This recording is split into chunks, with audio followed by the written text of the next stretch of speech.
what I've been doing last few weeks is going through Isaiah 61. This is a passage that Yeshua quoted in the synagogue and claimed for himself. But as his followers, we can also claim and should claim this verse for, well, this passage.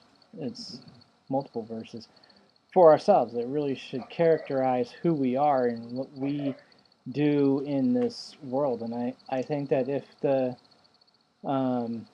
church as a whole started really focusing on doing what Isaiah 61, the first 3 or 4 verses, is talking about, we would gain a whole lot more credibility in our world than what we have. So we started a couple weeks ago. I talked about preaching good news to the poor and how it's not good news if it's not good news to the people that we're talking to. Because in the Hebrew, the word that is translated as preach good news means to make glad, and to make glad with good news. So when I went to Costco earlier today and I brought home lunch, and I come in through the door and I say, hey, I have lunch, everybody is happy. They're made glad with that news. That's good preaching. So that's what that verse is referring to, is to make glad with good news. Well, that was just an example. I was kind of joking, but yeah. But when the word of God, I mean, preaching salvation, unsaved people, they may not think it's a good word, but it is a good word. Not to them.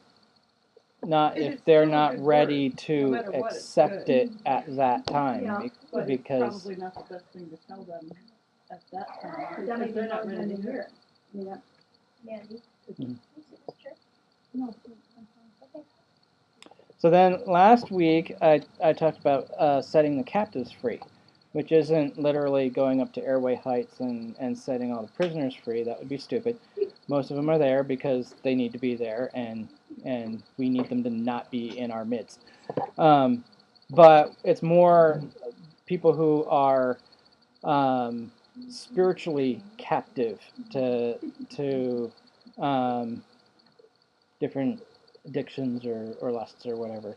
And so really setting the captives free can relate to anyone, believer or unbeliever alike. And so we talked about that and how we can show people, a lot of times people who are captive don't know that they're captive, and so you try to rescue them, and they're fighting back along with whatever is keeping them captive, because they don't even know. It's like spiritual Stockholm syndrome. And so you have to show them their captivity by showing them your freedom. When they see how you are free and what you can do with your relationship in Christ, and then they start to see, oh well, I can't do that. I don't. Things happen to me and I don't feel the same way. They're able to see that difference. It's like the dog on a chain. It can get used to how far that chain goes, and doesn't remember that it's actually on a chain. But if you call it just outside of the reach of that chain, then before it gets to you, that chain pulls it back, and now, oh, yep, I'm on a chain. I forgot. And so you show them your freedom, and then it shows them their captivity. Is that what Jesus is saying, where you put a light up on a stand so that people can see? Mm-hmm. Yeah, that's part of it. Yeah. Make them see what they don't have, realize what they're missing. Part of it, yeah. So this week I have, which is actually supposed to have been last week, but I didn't, according to the verse, but I didn't realize it, and I think it was what I taught last week was supposed to have been taught last week, but in the verse, this is actually what's next, and it's healing the brokenhearted or binding the brokenhearted. What verse that was that? This is Isaiah 61, the first or second verse. When I looked in my Strong's Concordance, I actually saw something I don't see very often. In fact, I don't think I've ever seen it. I looked up brokenhearted, and the only place there's only two places where brokenhearted was mentioned, and it's in this verse and then in the verse in Luke that quotes this verse, and then it had absolutely in both places for the Hebrew and the Greek. It had no word to go with it. I was like, how is there not a word to go with brokenhearted? How do you translate the word and there's no word to go with it? So then I had to wait till I got home and looked it up on Blue Letter Bible, and then I was able to see that it's actually two Hebrew words that we combine in the English. It's broken and hearted. So the Hebrew word for heart is lev, and lev, yeah, L-E-V, yeah, or lamed bait. Kind of interesting because we associate the heart with love, and in the Hebrew, the heart is lev. Kind of an interesting correlation there. Probably doesn't actually mean anything, but it's interesting anyway. Yeah. But in the Hebrew mind, it's the center of emotions and intellect. And intellect, yeah. Now, I like how the Hebrew mind combines emotions and intellect in the same place, because we tend to hear a lot in our culture, especially in kids' movies, which is probably like the worst place to teach it, but to just follow your heart. It doesn't matter if it's right or wrong, just follow your heart. You know, even if it goes against what your parents are telling you to do, you've got to do what your heart is telling you, and all. Yeah, and eventually it will work out if you're just, everything will work out if you're just following your heart.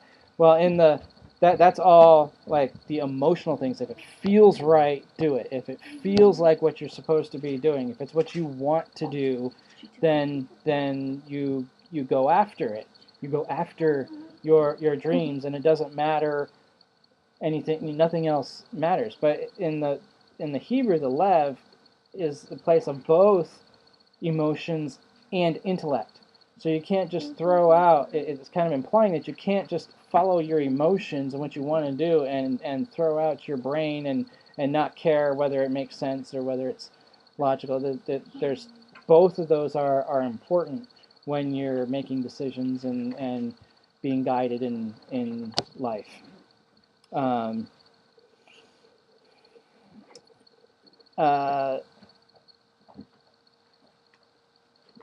Now, brokenness is shavar.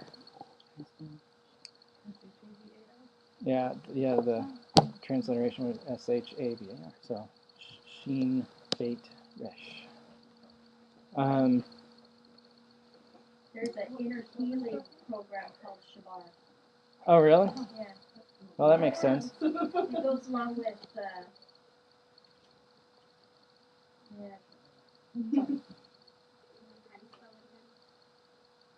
Shavar. S-H-A-V-A-R. Or in the Hebrew, sheen, bait, and resh. Now, it's not just cracked. You know, you think of something being broken, you might think just, well, it's just kind of maybe has a little crack in it. No, and the shavar is like it's shattered, it's destroyed, it's like in a million pieces all over the place. Yeah, you know, when a glass falls out of our cupboard, which happens a lot, and on the floor, and there's glass everywhere. All over the whole kitchen. Yeah.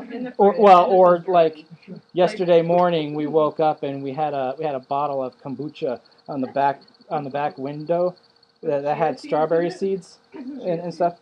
What? Chia seeds. Oh, chia seeds. It had seeds in it. I didn't know what kind they were, but it had fermented, and we didn't know it was fermenting and bad and everything. But it was on the back window, and during the night the cap blew off, and we had kombucha with the seeds and everything, every ceiling, window, everywhere within like 5 feet of it. It was, when you first saw it, before we knew yeah. what it was. It looked like either little bugs. Yeah, or little I know. I thought they were Yeah. worms, and I got really Yeah. freaked out. Oh, Just It was- seeds and millions. It smelled horrible. I actually had to run. well, it smelled My bad hero too. cleaned it up. Somehow I didn't smell it. Like if I were to take something and like smell it close, I would have smelled kind of like a vinegary smell. But otherwise, it didn't. It was probably a good thing. It didn't gross me out at all.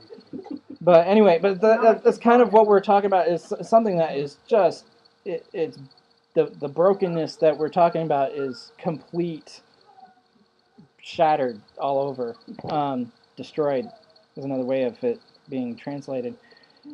And so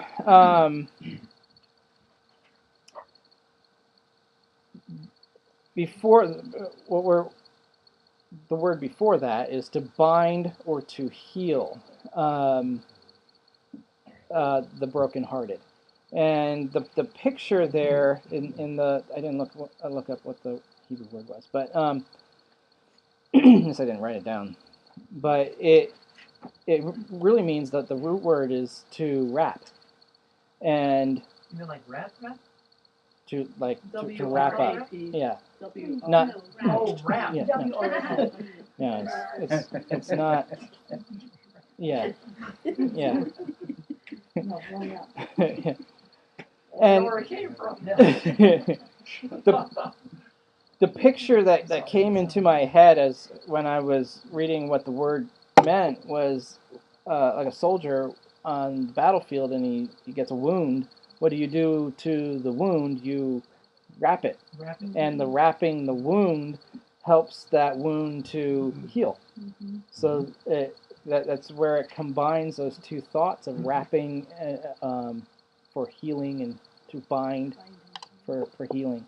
Once you get into the New Testament, the Greek word, whatever it is, I didn't write it down, but it's specifically healing. So you'll read, at least in the King James, it'll say that you bind the brokenhearted, and then you go to the New Testament where Yeshua is quoting Isaiah 61, and it switches to heal the brokenhearted. I have been sent to heal the brokenhearted.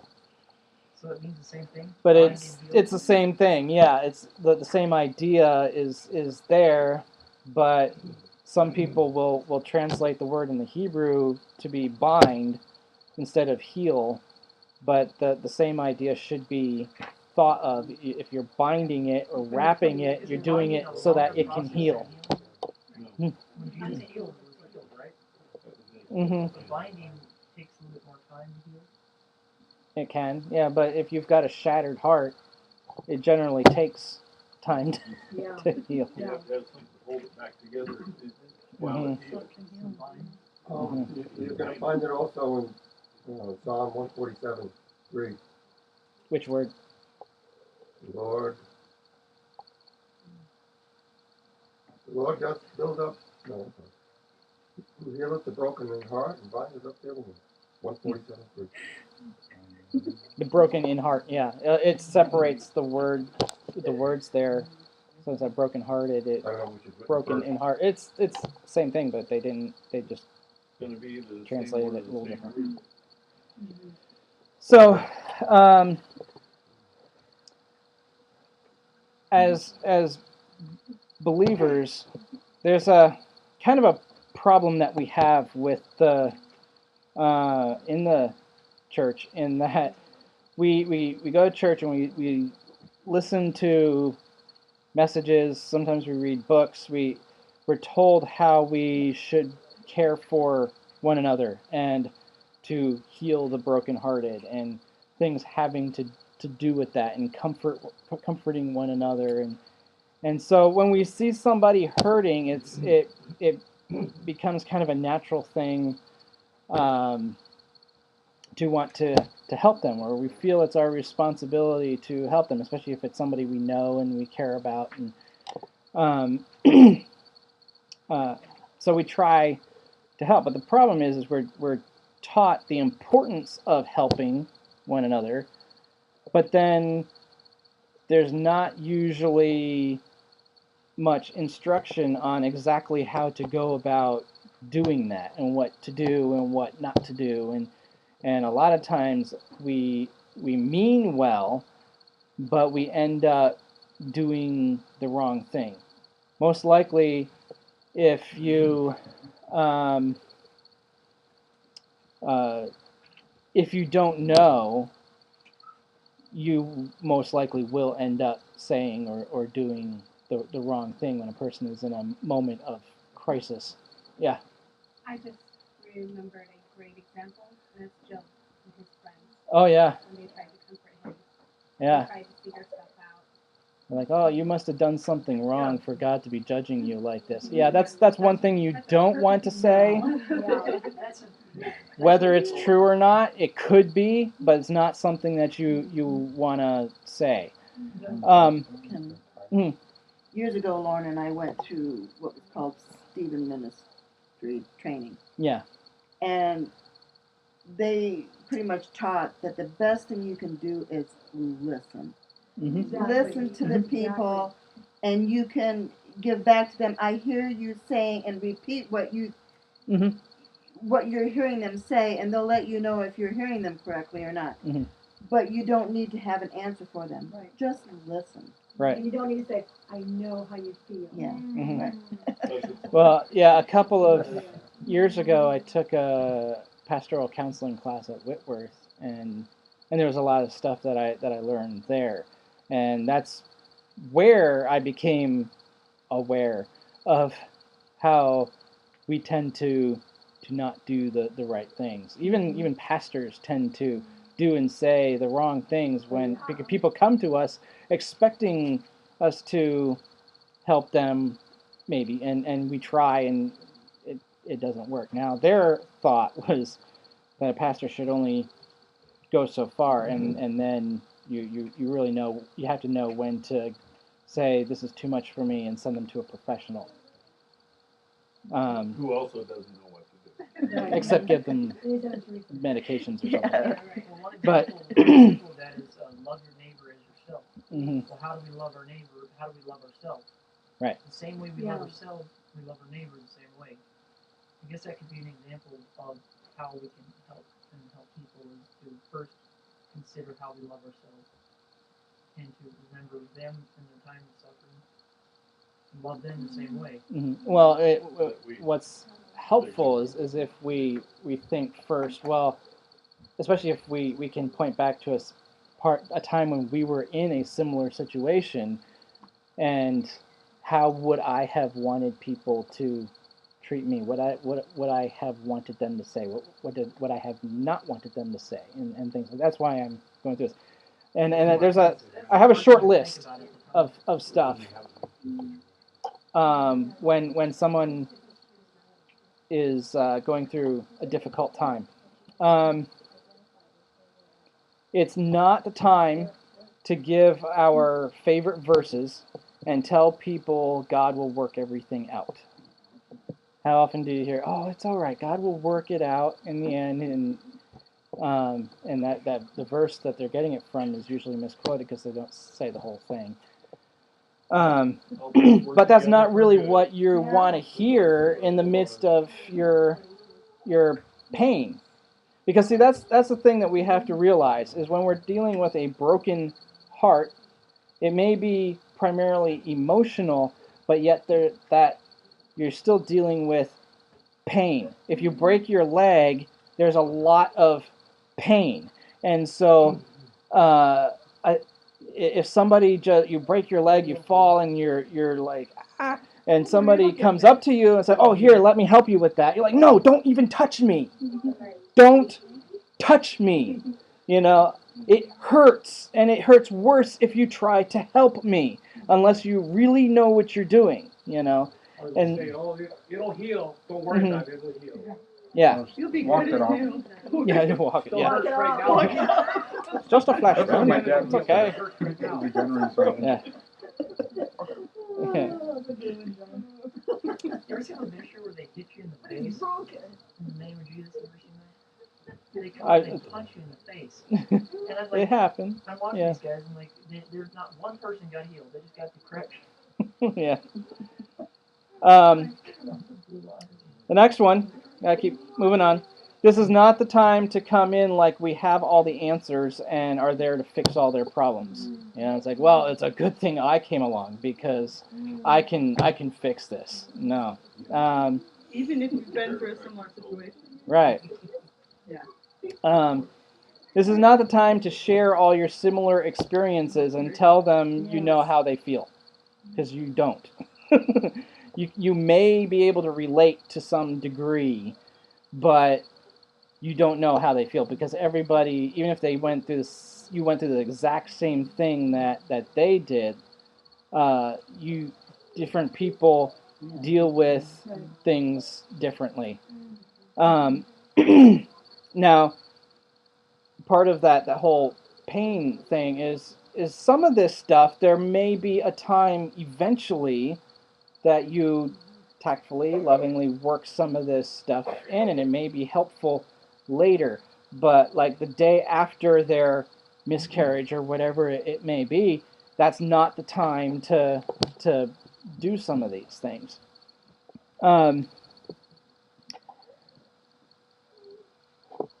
This is not the time to point out their part in their broken heart. What was that? Sound like a door stopper. Yeah, no. I was like, will you stop that?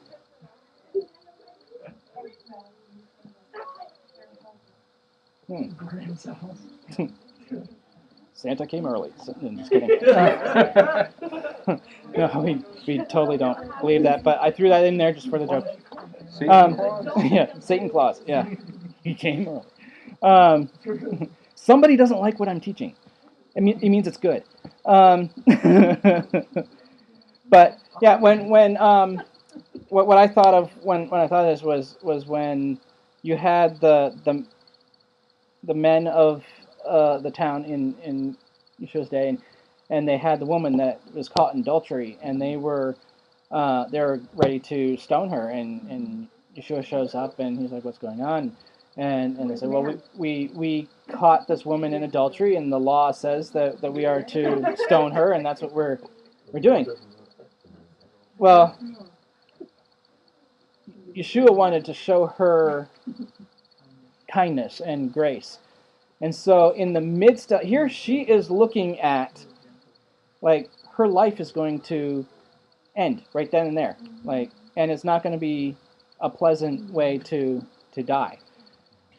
So talk about a broken heart, like, literally, she's looking at a broken heart in pretty much every other bone and part of her body.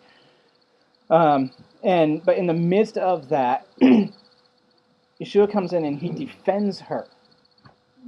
They caught her in adultery, so she has sinned. She has done some things, probably multiple times, to get her to the place where she's at, where these men are there to end her life.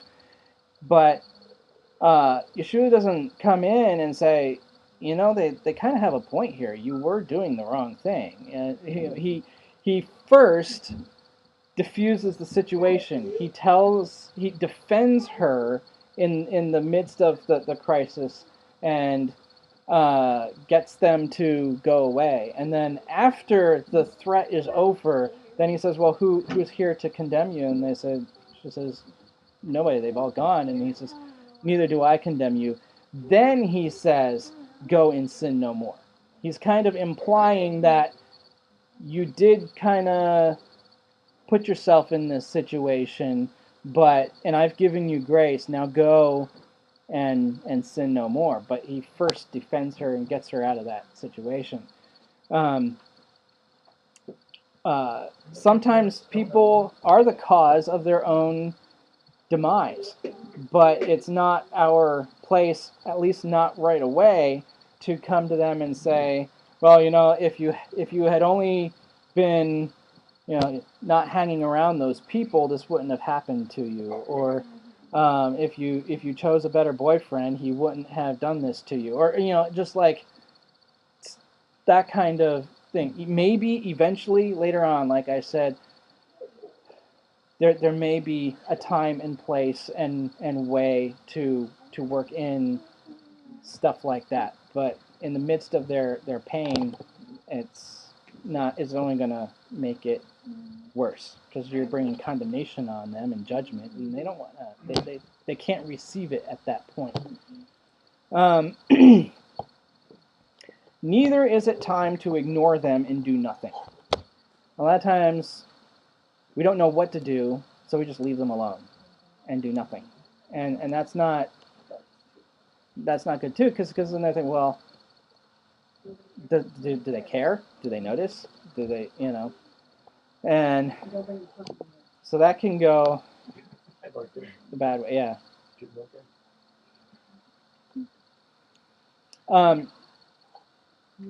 It is the time to let people know you are there for them in whatever capacity they need you. And sometimes that's all that they need or want at that time, is just somebody to be there. And just maybe talk with them about something that has nothing to do with what they're going through. Just somebody who's there to talk with them, and eventually what they're going through may enter into the conversation. But if you're just there and showing that you care for them, and if they need you to do something, you're there to help them, but otherwise you're not there to just fix everything and all. You're just there. There's an example Lord showed me when I was listening downtown one time, and he says there are certain people, because he says not everybody is wants to hear about, because when I first got saved, it was just about like, you gotta get saved and this. And he showed me that you need to know the difference between when people need mercy and when people need to know about their sin, because there's not one person here that doesn't need to. They all know they're sinners, but there's a lot of people that are just need mercy, that they're already hurting, and instead of confronting them with their problems and making the problems worse and making them realize it, we open the door for mercy, because they really want it.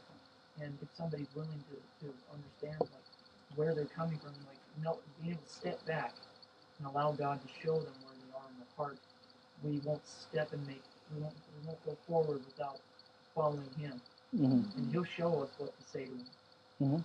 He opens all the doors, but if we go and we step out there without letting Him lead, then we're going to make ourselves look like a fool, and we're going to probably end up hurting the person we're trying to help. Kevin, being there is a sense of earning the right to listen. A person needs to be able to feel that they can trust, even in their brokenheartedness, that they can't just put it out there for anybody. And by being there, you earn that trust. And when the time is right for them to talk to you, they will start opening those doors. And sometimes it's literally nothing more than listening and not giving anything back. And sometimes they have to say that story 2 or 3 times before they start feeling some healing. And the time is always a factor as well. It is the time to give them what they need to start mending their own heart themselves. Instead of trying to gather all the pieces and wrap up their broken heart yourself, it's usually better if you just give them the bandage, so to speak, and help. You're giving them what they need to help to start doing it themselves. Sometimes it's easier to pull a splinter out of your own hand than to have somebody else do it. At least for me, anyway. It's like, just give me the tweezers, I'll do it myself.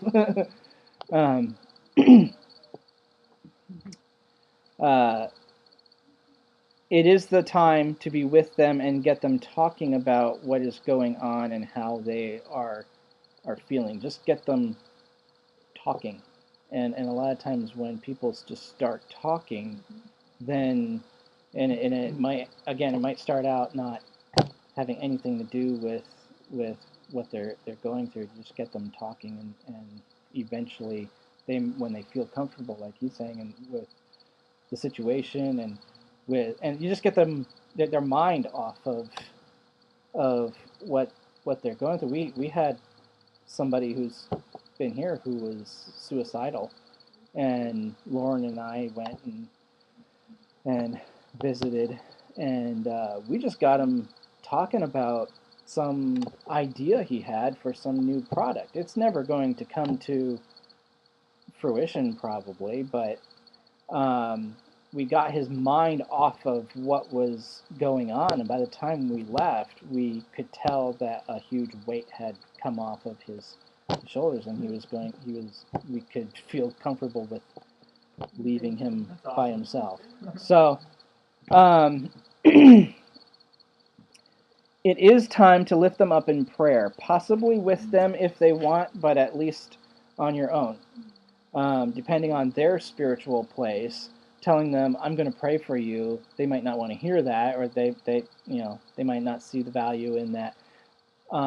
They might, even if they're not a believer, some people, they recognize a value in prayer, and they'll let you pray with them and appreciate that. So it depends on the person, but you can always at least pray for them on your own and be lifting them up and bringing them before God, and he can be working in their life. Helping people should not turn to gossip about them by informing your church prayer chain or Facebook list about their problem. Always ask first. Some churches are like some of the biggest sources of gossip, because we say, oh well, this happened, somebody's marriage is on the so and so's marriage is about to break up. We need to be praying for them. Well, guess what? That's gossip. You did not need to share that, and now everybody knows about that situation. And they might not want that. Chances are they don't want that. They confided that in you because they trust in you. You're your friend. They don't necessarily need everybody at church, or everybody on your who don't want to see that on your Facebook page. Oh, we need to be praying about so and so because this they're going through this situation. It's like, at least ask first. Can I tell my prayer group about this so that they can be praying for you? And they might say yes or no. That's a little bit too personal. I don't want everybody knowing about that. Can I say something about Yeah. that? It's a violation of trust. Mm-hmm. Right. And that can take a lot more to heal. Yeah. Oh yeah. Yeah, gossip betrays a confidence. Yeah. Well, yeah, because not only now are they dealing with whatever the original problem is, but now you've compounded the problem because now everybody knows about it, and now they don't have trust in you. You wouldn't want somebody to do that to you, or find out that they are doing it. Mm-hmm. One thing when somebody tells me something confidential, and I always say to them, if you say to me, it stays right here. And they go, oh, no, it doesn't. No. And that way it reminds me, I just made a promise, but what you just said to me stays right here. And then that's, they feel more comfortable, I feel more comfortable, because I've confirmed with the Lord, and it doesn't go beyond there. Mm-hmm. So. And finally, it is time to exercise wisdom and know when it is time to have some tough love and snap someone out of an unreasonable mindset. Even in the Bible, people are allowed a grieving period for loss, but eventually the grieving has to end. Ecclesiastes says that a sad face is good for the heart, but the Bible also says that we are to be a joyous people. We can't stay sad forever. There comes a point when people have to move on and need to be encouraged to do so.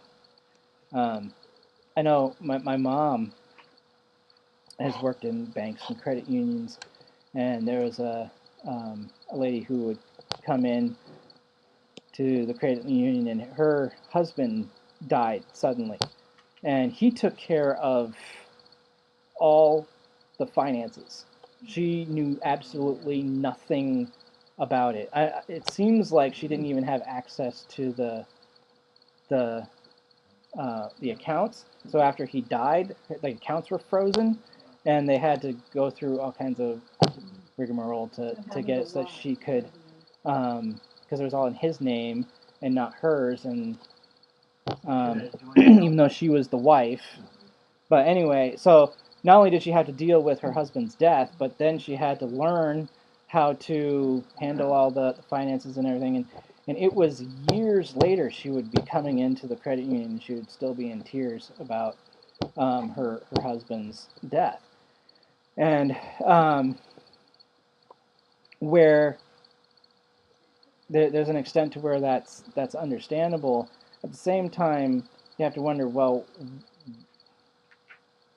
at some point she should be getting some help for that and healing for that. If it's years, 2-3 years, and she's still grieving to the point where she cries in front of the teller every time she goes there, and maybe that was a trigger, because it's every time she has to deal with bringing money or getting money from doing bank stuff, it just brings back that, well, my husband used to do this and now I have, but at the same time there has to be healing at some point. People do have to be able to move on past their grief and their pain, and so you give them time, but eventually, tactfully and lovingly, you help them to move on. The other phenomenon that happens is when you have a potentially lethal, deadly disease or situation, friends and sometimes relatives disappear because they don't know what to say when they see you. They don't know how to treat you. They can't handle it. So, They don't want to say the wrong things. They just you know what I'm saying? don't say anything at all. So don't be surprised if that ever happens to somebody. Oh yeah. You're afraid to say, hi, how's it going? Yeah. They disappear.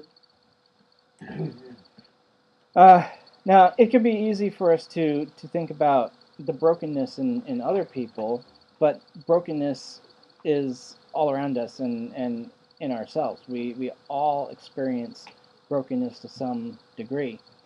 So now, when you are in pain, how much can you focus on?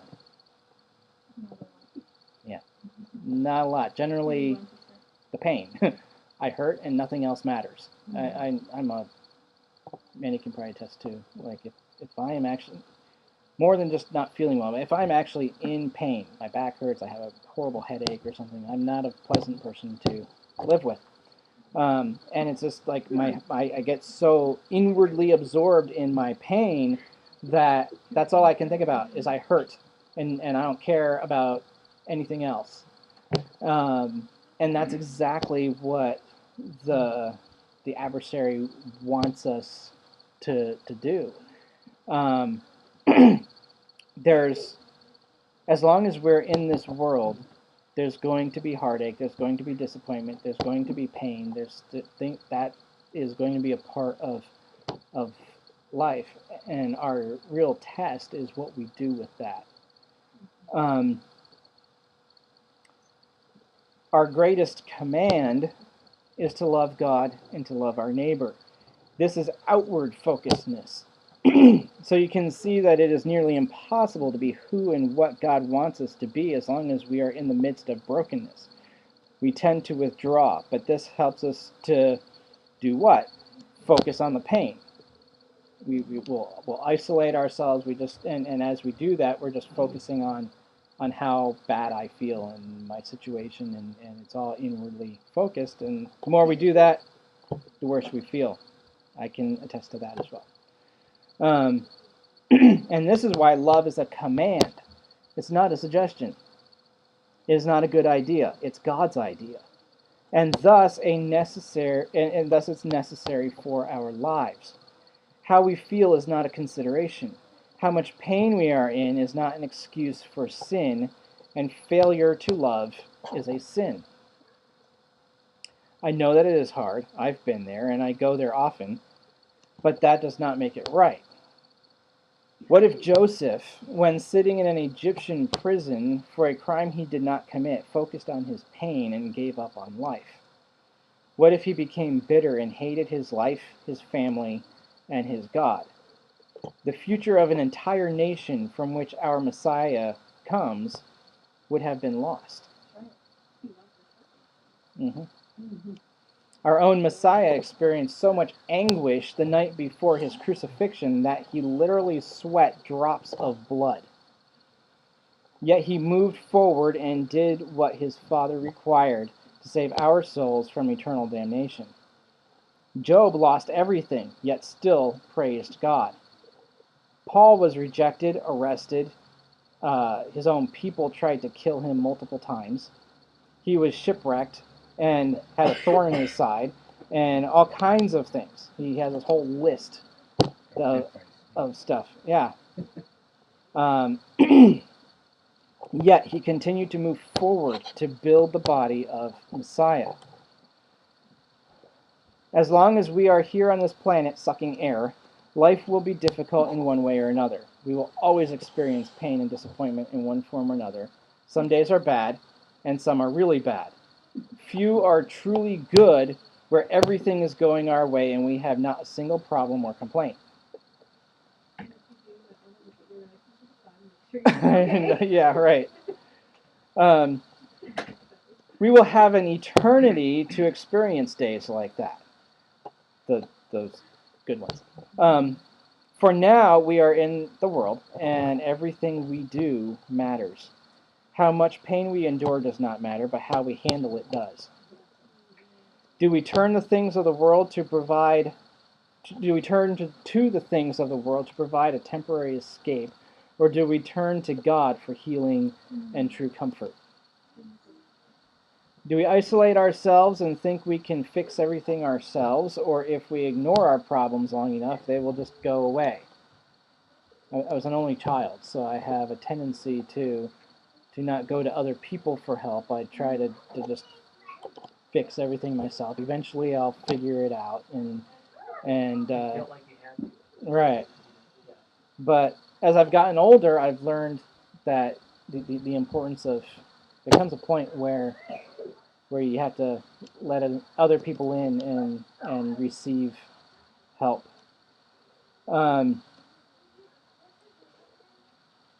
Certainly there are some things we truly can do nothing about. At the same time, we can do a lot more than we think we can if we only persevere and keep moving forward, no matter how much it hurts and how much we don't want to. As important as it is to help others, it is also important to recognize where we are broken and allow others to mend our hearts. This is what I was just talking about. We have to recognize when people are trying to help us and let them do it. As we are blessed by being a blessing, we rob people of their blessing if we don't allow them the opportunity to give one to us. Can you read that one part about letting, helping others and letting others help you? As important as it is to help others, it is also important to recognize where we are broken and allow others to mend our hearts. You know what? That's something that happened recently, and you know what's weird? It's just from making that decision. Because it took a long time because my pride, because men's pride are destructive. We can die from pride. And most importantly, we can ruin a chance of having blessing from God, because God will allow people to come into our lives. And he was telling me, he said, Brian, you need to allow the people that I bring in your life to help you, and stop pushing them away, because I'm putting them there to help you. And I just, I couldn't, like, if you had to take care of yourself, you had to. You couldn't rely on other people, because if you wanted to make mistakes, you wanted to be in control and do it your way, because you knew you could do it your way. And so what God told me, he said, Brian, he let everything fall apart in my life so that he would humble me enough to show me that I needed him and that I couldn't do it myself. He said, okay, now what are you going to do? I've made these people in your life. You know you can't do it yourself. I've made it. I've shown you that you doing it your way is not working. Now you're going to do it my way. You're going to let me lead. And so I put my pride down because of him. I had to learn that lesson too. Someone told me years ago, Jenny, don't rob others of the joy of serving you. Uh-huh. And I've never forgotten Me that. too. Yeah. Same thing. Yeah, things change immediately. I mean, it's unbelievable how quick things change. Blessing, peace, help. I mean, everything just started coming. And it turns out it was never away from me at all. It was always there. It was just it wasn't able to come into my little bubble that I put concrete around and dynamite and landmines and, you know, God knows what. Yeah. Blow torch and Ever read Micah 7:5? burn everybody that gets near my bubble. Go ahead. Pop it. With a little pin. Micah 7:5. Mm-hmm. No, I don't have to. Put no trust in your neighbor, have no confidence in a friend, guard the doors of your mouth from her who lies on your arm. What? I asked him to look up a scripture for me because what our brother here was saying about trusting someone enough to open up to them, but I have trouble 100% trusting any person. And not that I don't open up to anybody, but it's hard. And then the scripture backs it up that we can't put our trust 100% in man because they're always going to let us down. Yeah. Right. There's I'm taking it out of context, so who knows? I don't know the rest of my stuff. yeah. You have to choose who you allow yourself to be vulnerable with. But at the same time, you have to be able to recognize when God has put somebody in your life and they are there to help you. And so, he's gentle with you. Sometimes you always think he's going to do something. Like if you hear stories of some people, not everybody's the same. Some people's hearts are different. God deals with them differently. He doesn't always have to break everything in their life to get their attention. Some people are kind of stubborn, like mules, and they have to be pushed to water a little bit. You know, sheep. And we'll just wait. You know, the water's right there. No, you're right next to it. Just put your nose down there and get some water. But some people are just like, you know, it doesn't take that much. It's a little, like, you know, they'll go up there. But he does it gently. And, everything he does is gentle. And even when it seems like it's hard, it's out of pure love that he does it. Like a father and a son. Or a father and a daughter. right. I don't understand that. We all experience brokenness in different ways. This is how we can help others while needing help ourselves. If we wait until life is perfect and before we help others, we'll be waiting until the kingdom, and then there won't be any brokenness to heal anyway. So healing the brokenhearted is a two-way street, but it is actually more than that. It is more like a triangle, because it's not just broken people helping broken people, it is broken people helping each other get closer to the great physician, who is the one who can heal all wounds and make us whole. There's a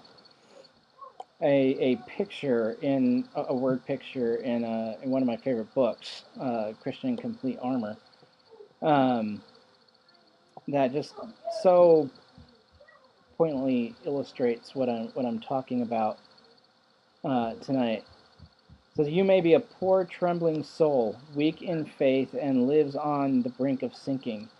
Yet to this day your grace lives on, though full of leaks. Is there a greater demonstration of God's strength than to see such a pitiful, storm-tossed ship towed past an armada of sins and devils into God's safe harbor at last? What a tribute to his power for so weak a vessel to foil all the battleships of Satan." I wish I was a good enough artist to paint a picture of a scene like that. It is an amazing picture of what the Christian life is like. We want to be a strong battleship that nothing can hurt, but can destroy anything that comes our way. Sure, it is God who builds us up, but as far as me, I want to be the strong and mighty, and I want to be the superhero. But instead, I'm this pitiful little ship full of holes and barely hanging on, wondering why God doesn't make something better of me and my life. What I fail to recognize is I'm still alive, beaten up, but not beaten.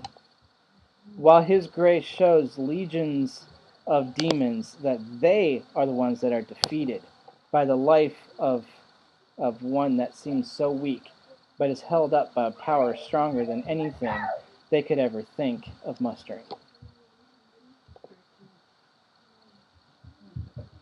I just I want like to that say battleship. that